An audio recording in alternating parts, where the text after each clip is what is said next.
I'm going to show you my round 1 game from Villard I played in France. When I lived in France a couple of months ago, I only played one tournament, and I played this one. Villard is absolutely beautiful. It's a hill village in the mountains above Grenoble, and if you haven't visited it, you should. So in round 1, I'm facing a low-rated opponent, and the pairings for round 1 got out like 20 minutes before the game. So I had a brief look at his games, and he only had games from the under 12 Swiss Championship. And there was one interesting game that helped me out. So I started with d4, and on d5, c4, c6, the Slav, I played knight c3. He played knight f6, and I played e3. And now there are many normal moves, the most common being e6 going into a semi-Slav, which is what I would play, but you can also play a6, g6, bishop f5, which is slightly risky, bishop g4, and so on. But my opponent played bishop g4. And bishop g4 is an extremely risky move if you don't know the most concrete way to try and punish this. And he had one game in the Swiss Championship where his opponent played knight f3. And this isn't the critical line. It's just going to be a semi-Slav where the bishop is outside of the pawn chain when black plays e6. So I played f3. And now you're going to learn how to punish this trick in the Slav, this tricky line in the Slav when they play bishop g4. You chase the bishop away, and black has a chance to go wrong immediately. Black can actually be very close to losing straight away. It will be very surprising to most of you, I think, that the best move here is bishop c8.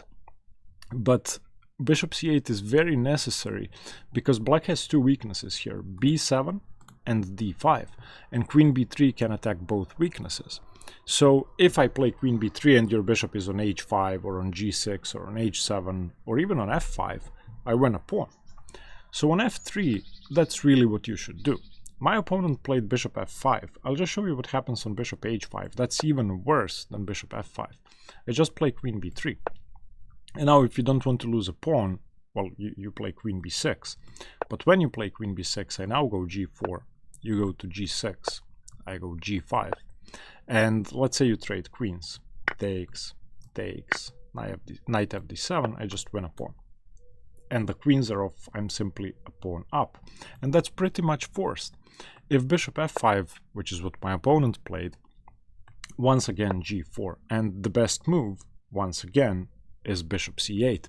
Now, it's not clear whether g4 and bishop c8 helps white, because I have overextended on the king side with g4, but it's some space, so you could argue that if black plays the correct move now, it will at least be a waste of tempo if you consider g4 a useful move.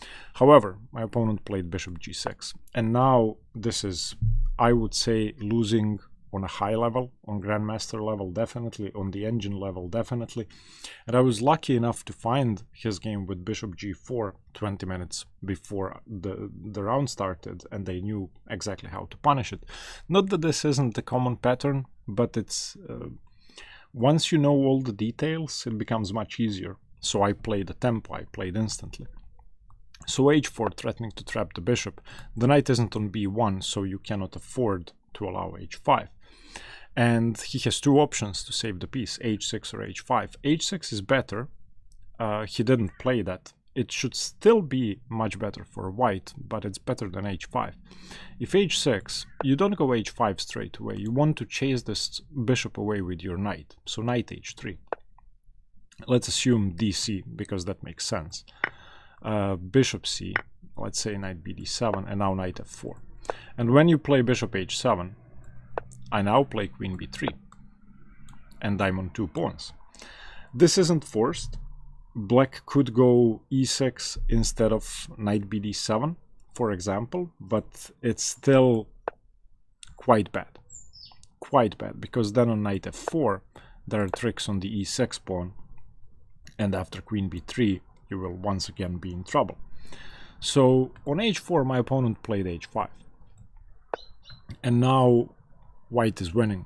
White is at least winning material. Maybe white doesn't convert, but it's gonna be an overwhelming advantage. g5. The knight has to go somewhere. It makes no sense to put it on h7 because then it has no future. d7, well, what do you do with the b8 knight? So knight g8, the only reasonable move. And now queen b3.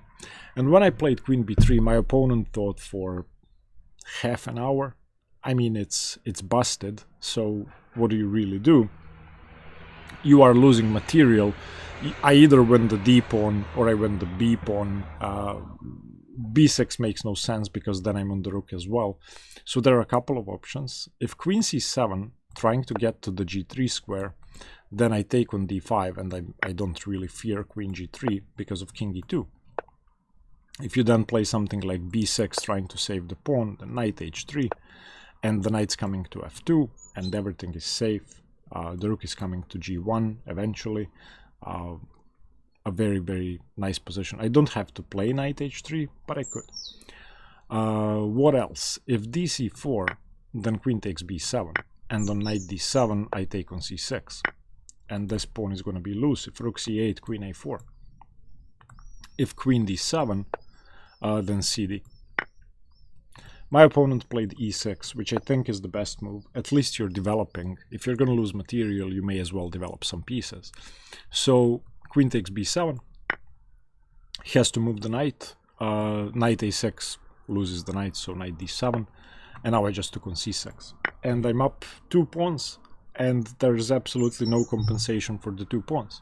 If you're looking for a more effective way to learn openings, try out Chessbook. It's a great tool for studying openings. It's very easy to use. It focuses on moves that people actually play. It explains the plans in certain positions, and it's going to highlight the mistakes you made in your games. So once you connect your Lichess and Chess.com accounts, it's going to focus on the mistakes you actually make. So you're going to be able to work on what matters most. You can import your repertoire either by hand or by importing a PGN, so that's easy. Let's say save my progress, and you can then practice those moves. So if you go to, let's say, your black repertoire, you can see that mine is 89% complete. You can press import, and you can use any of the PGNs I've prepared. You can find a bunch of them in the link description, in the description below. So import the repertoire, and then you can start practicing it. So for example, if we go d4, d5, you can also have a bunch of pre-made repertoires from this position, and some of them are mine. I have created a Queen's Gambit declined opening repertoire for black, so you can start with that. I have created an e4, e5 full repertoire for black, and I have created the London system repertoire for white, and you can access them through Chessbook easily.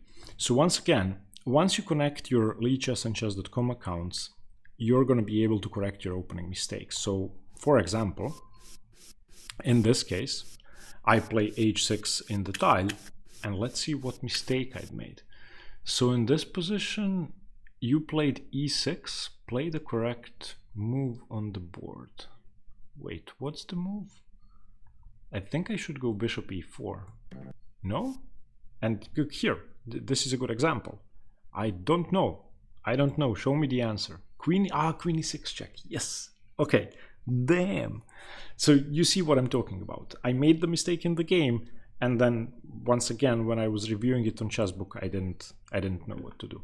You can also practice all the moves in your repertoire, which is obviously one of the most useful things you can do. You can play through model games in your openings. You're going to get served games daily. And you can view performance by opening, which will be there once you complete your repertoire. Check out Chessbook by following the link in the description below. It's only $8 a month, even less if you pay yearly, and I hope you like it. The 2 pawns. He played rook c8, I played queen a4, defending my c pawn, knight e7 developing, and in this position I made a huge strategic mistake. I mean, I'm still much better, but I made it very hard, unnecessarily hard. It would have been very simple to win this game had I played c5. c5 was my first candidate move, and I remember reaching for the c-pawn, and I was going to play c5 in a second as soon as he played knight e7, but then I started worrying about e5. So e5, okay, what do I do? Do I want to open up the lines? I was gonna play bishop b5.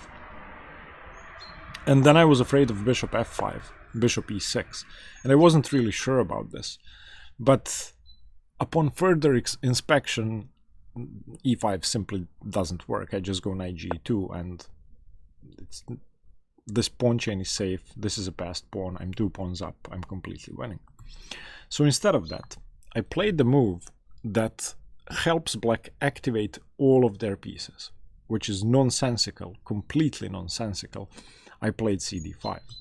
I mean, white is still winning, don't get me wrong, but why would I help him develop the bishop on f8? Why would I help him improve the knight on e7? Why would I help him attack the pawn on e3?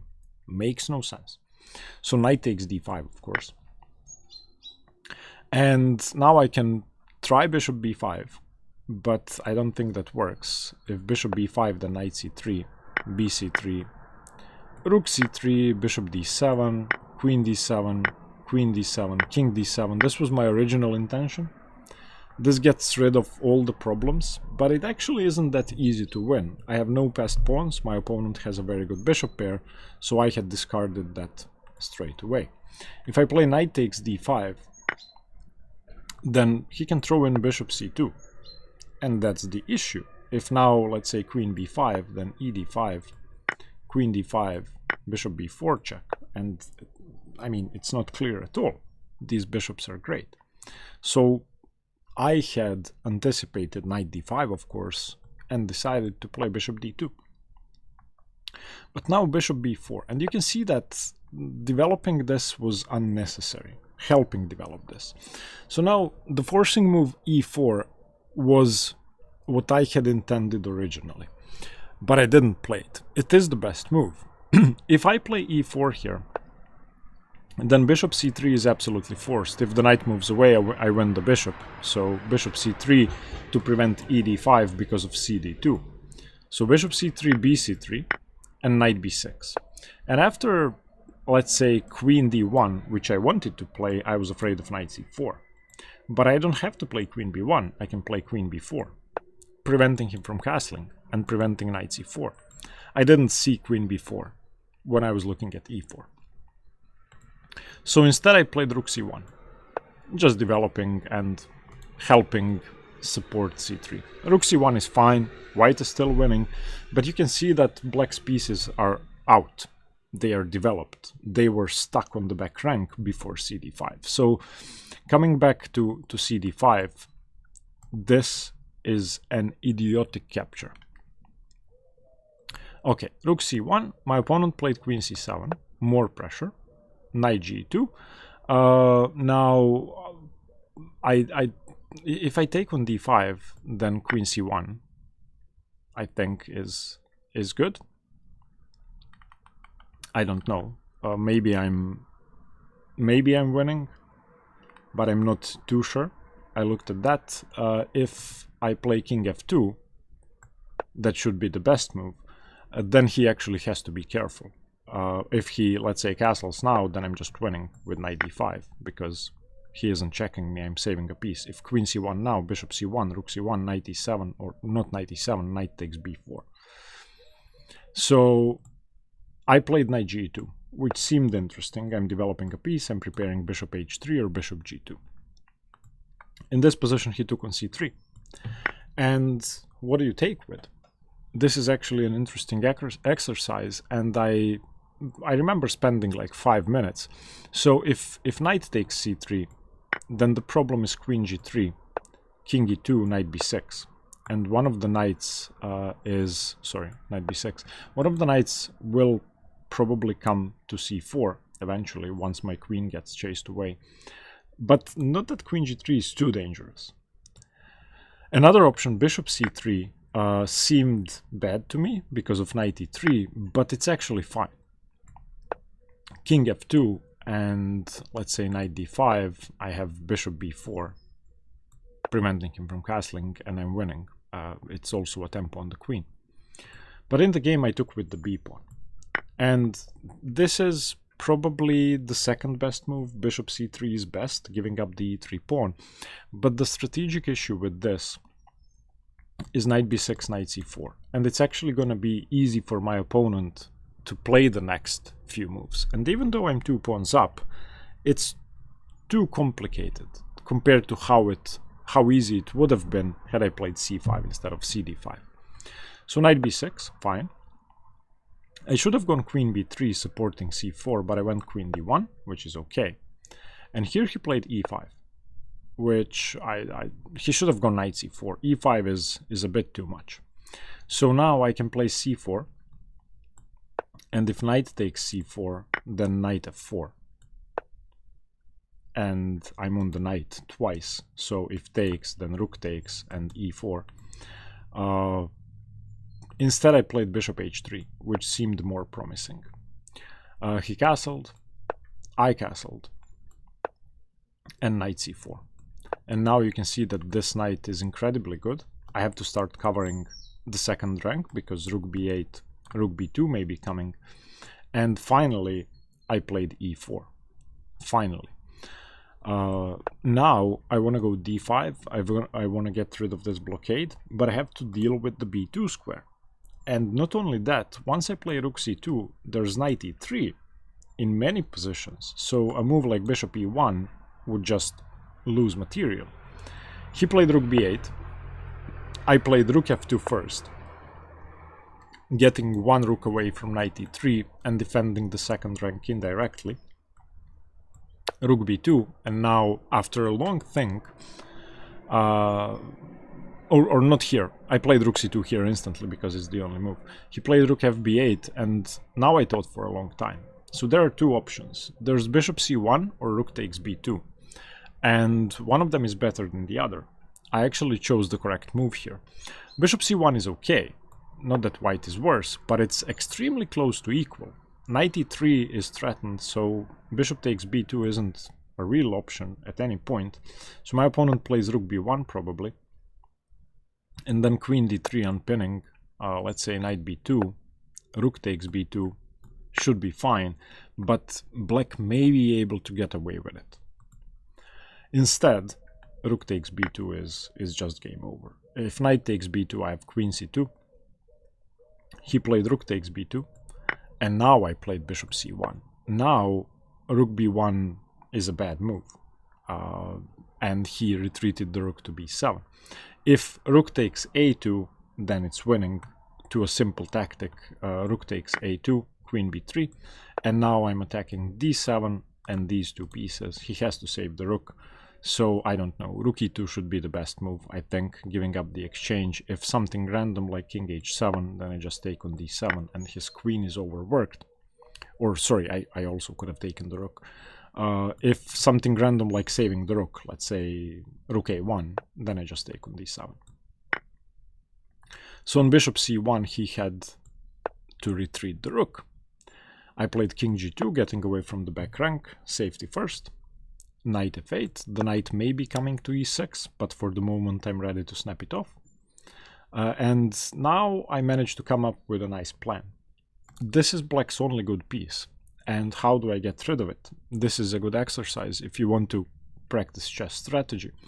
So I played knight g3, knight f1, knight e3, and initiated a trade. If I can get rid of this knight, I can get my pawns moving forward. So knight g3. He played rook b1. I played queen c2 on pinning. Queen b6, defending the rook. Knight f1. The knight's coming to e3. After this knight has been traded off, it's over. Practically speaking, black has no chance if this knight is gone, because my passed pawns just keep moving forward. He played rook b5, which I don't understand, but okay. Knight e3, and defending the knight is okay, but he took, which I don't know, doesn't really work. If rook to b2 here, which I was afraid of, but then I had calculated, then it doesn't work. I'm perfectly fine. Of course, if I take bishop b2, then knight e3, and I lose. So on rook b2, I take on c4, and if rook c2, then knight takes b6, rook takes f2, king takes f2, and once he takes my knight, it's an overwhelming advantage. a million pawns up and winning. So rook b2 doesn't work. Instead he took on e3. I took with the bishop, and now there are no infiltration squares other than b1, which can be covered with rook f1. I have the bishop pair and 2 extra pawns, and most importantly, my pawns are moving forward. He played f6, trying to undermine the structure, and now the conversion was easy. c4, rook b4, c5, queen b5, d5, 2 connected passed pawns, there's no stopping them. He played rook c4, queen e2, pinning the rook, queen a4 unpinning, c6, rook c3, queen d2, I just want to go d6 and queen my pawns. He played queen c4, I played d6, queen takes, c6 doesn't work. If queen c6 then d7, and the queen is overworked once again. If knight d7 I take and the rook is hanging. So on d6 he cannot take on c6, so he played rook d3. Now I could have taken on d3, and this was my original intention, but I just didn't want to risk anything, so I played queen e2.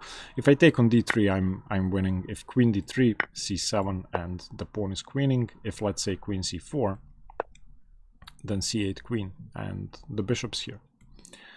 So on rook d3 I just played queen e2. I figured there's no need to rush. Both pieces are pinned and overworked. If queen c6, then queen takes rook. If rook d6, then queen takes queen, and I win material. So he played bishop takes e4, which is a desperate move, but I don't really have to take it. I could take it, I just didn't want to. I didn't want to allow a single check, so I played c7, just queening. If I take on e4, I mean, that's perfectly fine. And I knew that I can play queen f3. And if he takes my bishop, then I can throw in gf6 and then c7, and I'm gonna win his rook. On rook c3 I queen. But there was no need for that. I just played c7, and bishop b7, only move that prevents queening, but now it's c8 queen, and the same trick. The queen is still overworked. Bishop c8. Bishop c8, he cannot take the bishop. So now I'm up a full piece. He took on g5, I took with the bishop. He played knight g6. And the final move of the game was bishop e6 check. And of course, if queen takes bishop, then queen takes rook. And I'm queening. There's no stopping this. If he plays queen d7, then I just go rook c2. f4 is covered, so no tricks at all. An alternative to bishop e6 was bishop f5, and I remembered that I couldn't figure out what was better, and then I remembered that it doesn't matter at all. Both moves win. On bishop f5 I'm winning a piece. I don't know what black can do to save himself. But bishop e6 check was just cleaner because I'm queening my pawn. So this was the first round, and it's always nice to start with a win. Let me know what you think, and stay tuned for more chess. Bye bye.